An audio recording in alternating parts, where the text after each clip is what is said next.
அடுத்த 3 மணி நேரத்தில் தமிழகத்தில் 30 மாவட்டங்களில் கனமழைக்கு வாய்ப்பிருப்பதாக அண்மை செய்தியை பார்த்து வருகிறோம். 30 மாவட்டங்களில் மழைக்கு வாய்ப்பிருப்பதாக வானிலை ஆய்வு மையம் தெரிவித்திருக்கிறது. மேலும் விவரங்களோடு இணைகிறார் செய்தியாளர் வெங்கட்ரமணன். வணக்கம் வெங்கட்ரமணன், விவரங்கள். வணக்கம். தமிழகத்தில் மாலை 7 மணி வரை 30 மாவட்டங்கள்ல மழை பெய்யும் என சென்னை வானிலை ஆய்வு மையம் தெரிவித்திருக்கிறது.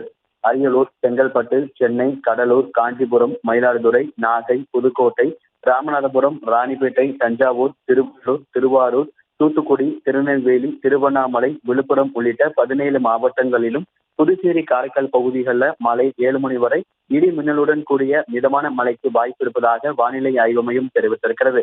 அதே போல கோவை, திண்டுக்கல், கள்ளக்குறிச்சி, கன்னியாகுமரி, மதுரை, பெரம்பலூர், சிவகங்கை, தென்காசி, தேனி, திருச்சி, திருப்பூர், வேலூர், விருதுநகர் உள்ளிட்ட 13 மாவட்டங்கள்ல மாலை 7 மணி வரை இடி மின்னலுடன் கூடிய லேசானது முதல் மிதமான மழைக்கு வாய்ப்பு இருப்பதாக கூறப்பட்டிருக்கிறது. ஏற்கனவே இந்த தினத்தை பொறுத்த வரைக்கும் 5 மாவட்டங்களுக்கு ரெட் அலர்ட் எச்சரிக்கை கொடுக்கப்பட்டிருக்கிறது.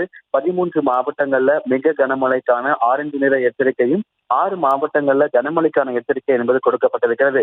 இந்த சித்ரா புயல் என்பது தற்பொழுது 10 கிலோமீட்டர் வேகத்தில் நகர்ந்து வருவதாக வானிலை ஆய்வு அறிக்கையின் அடிப்படையில் கூறப்பட்டிருந்தாலும் வேதாரண்யம் அருகே 110 கிலோமீட்டர் தொலைவிலும், காரைக்காலிலிருந்து 150 கிலோமீட்டர் தொலைவிலும், பாண்டிச்சேரியிலிருந்து 250 கிலோமீட்டர் தொலைவிலும், சென்னையிலிருந்து 350 கிலோமீட்டர் தொலைவிலும் புயல் என்பது நகர்ந்து வருவதன் காரணமாக சென்னை உள்ளிட்ட 30 மாவட்டங்கள்ல மாலை 7 மணி வரை மழை தொடரும் என சென்னை வானிலை ஆய்வு மையம் தெரிவித்துள்ளது.